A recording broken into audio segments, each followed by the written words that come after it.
ఇప్పటి వరకు నా వీడియో చూస్తూ నన్ను సపోర్ట్ చేస్తూ వచ్చిన మీ అందరికీ నా నమస్కారాలు.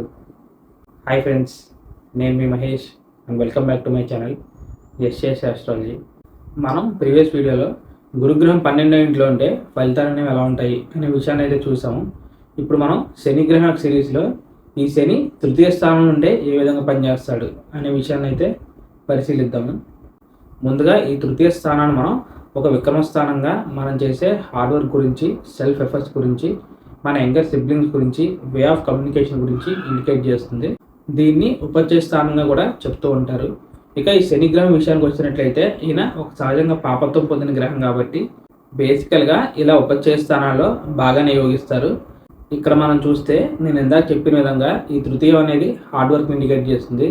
ఇక ఈ శనిగ్రహం కూడా హార్డ్ వర్క్ ఇండికేట్ చేస్తాడు కాబట్టి ఇటువంటి గ్రహంతో ఇలా ఈ విధంగా ఈ తృతీయ స్థానానికి సంబంధం రావడం వల్ల ఈ కాంబినేషన్ ఉన్న పర్సన్స్ అనే వాళ్ళకి వాళ్ళు చేసే పని అయితే అంత సులువుగా అవ్వదు. ఎక్కువగా 1-2 సార్లు చేయడం కానీ, లేకపోతే పని అనేది బాగా డిలే అవ్వడం కానీ జనరల్గా ఇలాంటి ఫలితాలు అనేవి మనకు కనిపిస్తాయి. ఈ పర్సన్స్ అనేవాళ్ళు ఎక్కువ శాతం వాళ్ళు చేసే పని అనేది లేట్ అయినా పర్వాలేదు, కానీ మనం దాన్ని ఖచ్చితంగా పర్ఫెక్ట్గా 100% కంప్లీట్ చేయాలి అనే ఒక సంకల్పం కలిగి ఉంటారు అన్నమాట. తొందరపడుతూ హడావుడిగా చేయడం కానీ, లేకపోతే సగం చేయడం అనేది ఈ పర్సన్స్ అనే వాళ్ళకి అసలు నచ్చుతుందని చెప్పొచ్చు. ప్రతి చిన్న పనిలోనూ కూడా వీళ్ళు బాగా కష్టపడుతూ దాన్ని పర్ఫెక్ట్గా చేయాలి అనే ఒక విశేషమైన లక్షణం అనేది ఈ పర్సన్స్ అనే వాళ్ళు కలిగి ఉంటారు. ఇప్పుడు నేను చెప్పిన ఫలితాలన్నీ ఎక్కువ శాతం శనిపాద లగ్నాల వారికి చాలా పాజిటివ్గా పనిచేస్తాయి. ఎందుకంటే ఆ లగ్నాల వారికి శనిగ్రహం శుభగ్రహం అవుతాడు.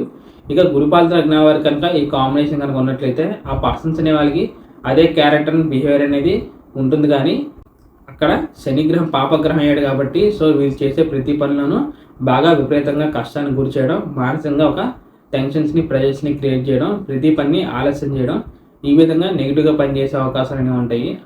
ఈ విధంగా మీ లగ్నానికి శనిగ్రహం ఒక పాపగ్రహం అయినా, లేకపోతే ఆ తృతీయంలో బలహీనంగా కనుక ఉన్నట్లయితే ఇలా నెగిటివ్గా పనిచేస్తాడు. అలా కాకుండా ఆయన తృతీయ స్థానంలో బాగా బలంగా ఉన్నా, లేకపోతే మీ లగ్నానికి ఒక శుభగ్రహంగా కనుక ఉండి ఎటువంటి ఎఫ్లిక్షన్కి గురి కాకుండా కనుక ఉన్నట్లయితే అప్పుడు నేను స్టార్టింగ్లో చెప్పినట్లుగానే రిజల్ట్స్ అన్ని చాలా పాజిటివ్గా ఫేవరబుల్గా వస్తాయి అన్నమాట. మీకు శనిగ్రహం తృతీయంలో ఉంటూ ఏదైనా ఎఫ్లిక్షన్ గురయ్యి ఆ తృతీయాధిపతి కనుక బలంగా కనుక లేకపోతే ఈ పర్సన్స్ అనే వాళ్ళకి వాళ్ళ యంగర్ సిబ్లింగ్స్ రిలేషన్ అనేది ఎఫ్లిక్షన్ గురయ్యేదానికి అవకాశాలు ఉంటాయి. అంటే వాళ్ళకన్నా చిన్నవారైనా తమ్ముడితో కానీ, చెల్లితో కానీ రిలేషన్లో ప్రాబ్లమ్స్ అండ్ ఇష్యూస్ అనేవి ఉండొచ్చు. లేకపోతే వారి నుంచి మీరు అనుకోని కారణాల వల్ల సెపరేట్ అయ్యేదానికి అవకాశాలు ఉంటాయి. అండ్ అలాగే వీళ్ళ వే ఆఫ్ కమ్యూనికేషన్లో కూడా మనకి ప్రాబ్లమ్స్ అండ్ ఇష్యూస్ అనేవి కనపడతాయి అన్నమాట. తర్వాత మనం శనిగ్రహం యొక్క దృష్టి విషయానికి వచ్చినట్లయితే ఈ తృతీయంలో ఉన్న శనిగ్రహం ఆయన యొక్క తృతీయ దృష్టితో పంచమ స్థానాన్ని చూడడం జరుగుతుంది.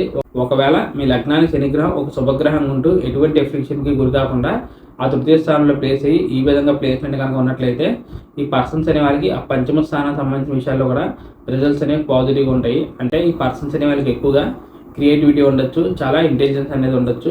ఇప్పుడైతే ఈ విధంగా హార్డ్ వర్క్ ప్లస్ క్రియేటివిటీ అనేది యాడ్ అయిందో ఆ పర్సన్స్ అనే వాళ్ళు చేసే ఏ పనులు అయినా చాలా బాగా రాణించగలరు. అదేవిధంగా వాళ్ళ సంతానానికి సంబంధించి కూడా వీళ్ళు ఒక మంచి ఆర్గనైజ్డ్ పేరెంట్స్లా ఉంటారు. అంటే వాళ్ళ పిల్లలకు సంబంధించిన ప్రతి విషయంలోనూ వీళ్ళు రెస్పాన్సిబిలిటీ అనేది తీసుకుని వాళ్ళని క్రమశిక్షణగా పెంచేదానికి అవకాశాలు అనేవి ఉంటాయి.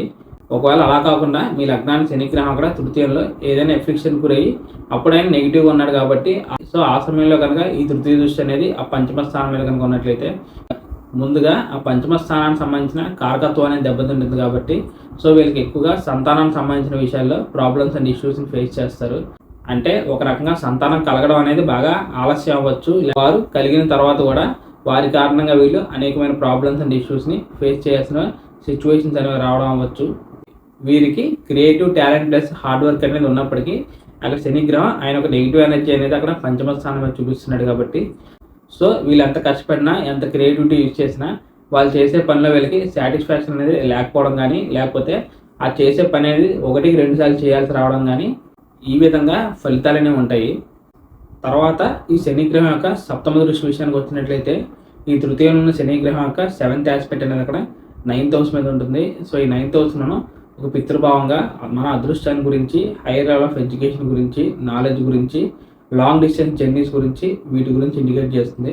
ఒకవేళ మీకు శనిగ్రహం పాజిటివ్గా ఉండి అప్పుడైనా సప్తమ దృష్టి అనేది ఈ విధంగా ఈ 9th హౌస్ మీద కనుక ఉన్నట్లయితే ఈ ప్లేస్మెంట్ అనేది ఈ పర్సన్స్ యొక్క హైయర్ ఎడ్యుకేషన్లో చాలా ఫేవరబుల్గా పనిచేస్తుంది. అండ్ అలాగే అదేవిధంగా ఈ పర్సన్స్ అనేవాళ్ళు బాగా హైలీ నాలెడ్జ్ అండ్ ఇంటెలిజెంట్ పర్సన్స్గా ఉంటారు. వాళ్ళ మతానికి ఉన్న ఆచారాన్ని పద్ధతుల్ని వీళ్ళు బాగా ఫాలో అవుతారని మనం చెప్పొచ్చు. ఇప్పుడు అలా కాకుండా మీ లగ్నానికి అక్కడ శనిగ్రహం నెగిటివ్ ఉంటూ అప్పుడు ఆయన సప్తమ దృష్టి అనేది ఈ విధంగా ఈ 9th హౌస్ మీద కనుక ఉన్నట్లయితే ఈ కాంబినేషన్ అనేది ఈ పర్సన్స్ యొక్క హైయర్ లెవెల్ ఆఫ్ ఎడ్యుకేషన్లో బాగా నెగిటివ్గా పనిచేస్తుంది. అండ్ అలాగే అదేవిధంగా 9వ స్థానం మనం పితృస్థానంగా కూడా తీసుకుంటాం కాబట్టి దీని కారణంగా ఈ పర్సన్స్ అనే వాళ్ళకి వాళ్ళ ఫాదర్ రిలేషన్లో కూడా ఫలితాలు అనేవి నెగిటివ్గా ఉండొచ్చు. అంటే ఆ ఫాదర్ నుంచి రావాల్సిన లవ్ అండ్ సపోర్ట్ అనేది ఈ పర్సన్స్ అనే వాళ్ళకి సరిగ్గా రాకపోవడం, ఈ విధంగా వీరికి ఆ 9th హౌస్ సంబంధించిన విషయాల్లో ఫలితాలు అనేవి వ్యతిరేకంగా ఆపోజిట్గా వస్తాయి. ఇక చివరగా ఈ శనిగ్రహం యొక్క బలమైన దశమ దృష్టి అనేది అక్కడ 12వ స్థానం మీద ఉంటుంది. సో ఈ పర్సన్స్ అనే వాళ్ళకి అక్కడ శనిగ్రహం పాజిటివ్గా ఉండి అప్పుడు ఆయన దశమ దృష్టి అనేది ఆ 12వ స్థానం మీద కనుక ఉన్నట్లయితే ఈ ప్లేస్మెంట్ అనేది విదేశీయానానికి చాలా ఎక్సలెంట్ కాంబినేషన్ మనం చెప్పొచ్చు.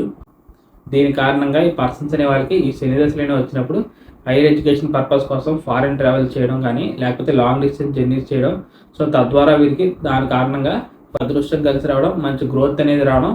అలా కాకుండా మీ లగ్నానికి అక్కడ శనిగ్రహం నెగిటివ్గా ఉన్నా లేకపోతే ఏదైనా ఎఫ్లిక్షన్ గురై అప్పుడైన దశమ దృష్టి అనేది 12వ స్థానం మీద కనుక ఉన్నట్లయితే దీని కారణంగా ఈ పర్సన్స్ అనే వాళ్ళకి ఈ శని దశలోనే వచ్చినప్పుడు విపరీతంగా హార్డ్ వర్క్ అనేది అక్కడ ఆటోమేటిక్గా క్రియేట్ అవుతుంది. ఎందుకంటే అక్కడ డిఫాల్ట్గా శనిగ్రహం హార్డ్ వర్క్ ఇండికేట్ చేసే తృతీయంలో ఉన్నాడు.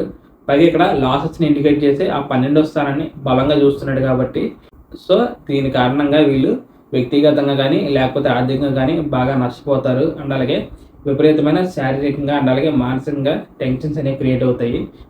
ఈ విధంగా నెగిటివ్ కాంబినేషన్ కనుక ఉన్నట్లయితే ఆ పర్సన్స్ అనేవాళ్ళు ఆ శని దశలు వచ్చినప్పుడు చాలా జాగ్రత్తగా ఉండడం అనేది అవసరం. ఇక చివరిగా ఈ కాన్సెప్ట్ గురించి మీకు అర్థమయ్యేలా చెప్పడానికి ఒక ఎగ్జాంపుల్ తీసుకుని డిస్కస్ చేస్తాను. సో నేను డైరెక్ట్గా శనిగ్రహానికి సంబంధించిన లగ్నమైన మకర లగ్నాన్ని తీసుకుని ఈ కాన్సెప్ట్ని అయితే ఎక్స్ప్లెయిన్ చేస్తాను. ఈ మకర లగ్నానికి శనికి లగ్న ద్వితీయాధిపత్యం అనేది వస్తుంది. సో ఇప్పుడు ఇక్కడ ఇటువంటి కారకత్వం వచ్చిన ఈ శనిగ్రహం మనం తృతీయ స్థానంలో తీసుకున్నాము. అంటే మీనరాశిలో శనిగ్రహం ఉంటాడు. సో మనం స్టార్టింగ్లో ఏం చెప్పుకున్నాం అంటే ఈ కాంబినేషన్ అనేది ఎక్కువ శాతం శనిపాద లగ్నాల వరకు పాజిటివ్గా పనిచేస్తుంది అని అయితే చెప్పడం జరిగింది. అది కేవలం డిఫాల్ట్గా ఉన్న బేసిక్ రూల్ మాత్రమే.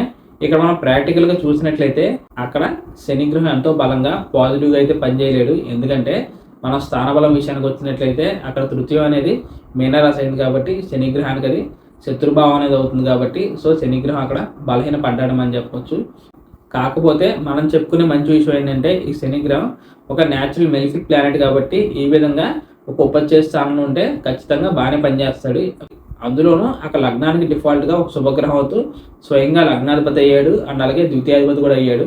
సో ఈ పర్సన్స్ అనేవాళ్ళు వాళ్ళ పర్సనల్ గ్రోత్ కోసం కానీ లేకపోతే ఫ్యామిలీ గ్రోత్ ఫైనాన్షియల్ గ్రోత్ కోసం వాళ్ళు ఎంత బాగా కష్టపడితే అక్కడ శనిగ్రహం అంత పాజిటివ్గా బలంగా పనిచేసేదానికి అవకాశాలు అనేవి ఉంటాయి.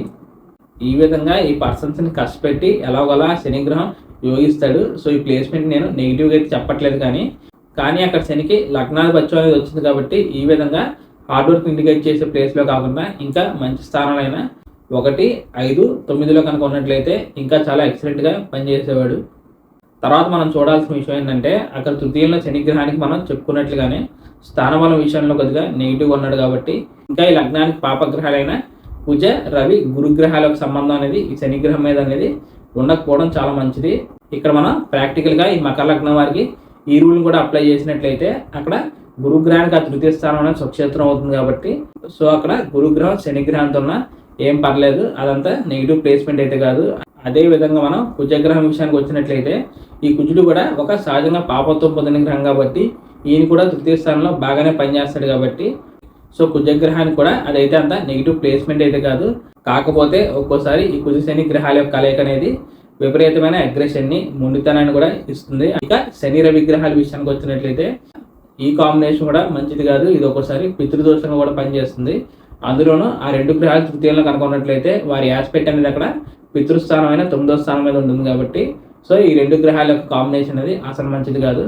సో ఫైనల్గా దీన్ని బట్టి ఆ తృతీయ స్థానం అనేది గురుగ్రహానికి స్వక్షేత్రం అయింది కాబట్టి ఓన్లీ గురుగ్రహంతో ఈ ప్లేస్మెంట్ ఉంటే పర్వాలేదు, కానీ మిగిలిన పాపగ్రహాలైన శని రవి గ్రహాలతో ఉండడం అనేది అసలు మంచి విషయం కాదు. ఈ విధంగా మనం అనాలిసిస్ అనేది చేయకుండా డిఫాల్ట్గా మనకున్న రూల్స్ని అప్లై చేసినట్లయితే అవన్నీ సందర్భాల్లోనూ కరెక్ట్గా పనిచేయవు. సో ఈ విషయాన్ని అయితే మనం గుర్తుపెట్టుకోవాలి. ఫైనల్గా ఇది ఫ్రెండ్స్ నా వీడియో. తృతీయ స్థానంలో శనిగ్రహం ఉంటే ఏ విధంగా పనిచేస్తాడు అనే విషయం గురించి ఈ కాన్సెప్ట్ సంబంధించిన అన్ని విషయాలు నేను మీతో డిస్కస్ చేశానని అనుకుంటున్నాను. దీనిలో మీకు ఇంకేదైనా ఫర్దర్గా డౌట్స్ అనేవి క్రియేట్ అయితే మీరు తప్పకుండా కమెంట్ చేయండి. నేను దానికి రెస్పాండ్ అయ్యే ప్రయత్నం అయితే చేస్తాను. నా వైపు నుంచి చిన్న రిక్వెస్ట్ ఏంటంటే, ఈ వీడియో చూసిన వారికి ఈ వీడియో కనుక నచ్చినట్లయితే తప్పకుండా ఈ వీడియోని అయితే లైక్ చేసి నా ఛానల్ సబ్స్క్రైబ్ చేసుకోండి. ఇక చివరిగా ఎవరికైనా పర్సనల్గా కన్సల్టేషన్ తీసుకోవాలి అనే ఉద్దేశం కనుక ఉన్నట్లయితే స్క్రీన్ మీద కనిపిస్తున్న నెంబర్కి వాట్సాప్ ఆర్ కాల్ చేయండి. ఇక నేను వచ్చే అప్కమింగ్ వీడియోస్లో మరిన్ని ఇంట్రెస్టింగ్ వీడియోస్తో మీ ముందుకు వచ్చే ప్రయత్నం అయితే ఖచ్చితంగా చేస్తాను. అప్పటిదాకా bye friends, see you very soon and Jai Hind.